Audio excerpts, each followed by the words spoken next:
राधे राधे भक्तों, आज मैं आपको सुनाती हूँ पूर्णिमा की व्रत कथा। राजा अक्षपति के घर देवी सावित्री का जन्म हुआ था। राजा ने अपनी पुत्री को बहुत अच्छे से लालन पोषण किया था। जब सावित्री युवावस्था में हुई तो राजा को उनके विवाह की चिंता सताने लगी। राजा अक्षपति चाहते थे कि देवी सावित्री को उनके मन के अनुसार वर मिले, इसलिए देवी सावित्री से कहा कि तुम अपने अनुसार वर का चुनाव कर लो। सावित्री अपने वर के चुनाव के लिए भ्रमण करने लगी। एक दिन सावित्री की नज़र एक युवक पर पड़ी जिसका नाम सत्यवान था। सावित्री ने अपने मन में ही सत्यवान को वर चुन लिया। सत्यवान को वर चुनने की बात ऋषि मुनि नारद जी को पता चली। नारद जी ने सावित्री से बोले कि उनका होने वाला पति अल्पवायु है। यह बात सुनकर सावित्री ने कहा कि एक हिंदू नारी हूँ, हिंदू धर्म के अनुसार एक बार ही पति का चुनाव कर सकते हैं। सावित्री और सत्यवान दोनों ने एक दूसरे से विवाह कर लिया।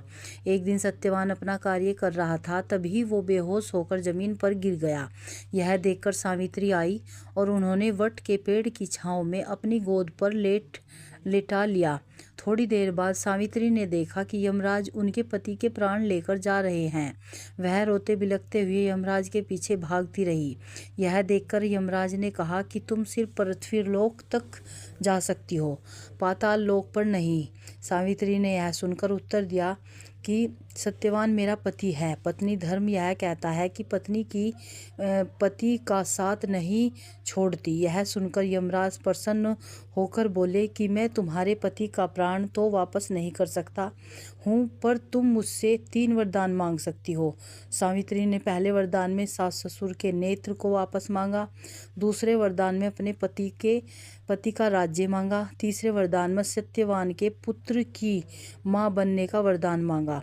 यह सुनकर यमराज चौंक गए। सावित्री ने बड़ी चतुराई से तीसरे वरदान में अपने पति के प्राण वापस मांग लिए थे।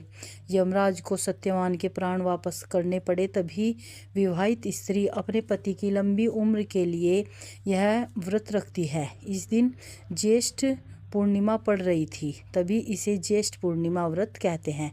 बोलो सत्यवान महाराज की जय।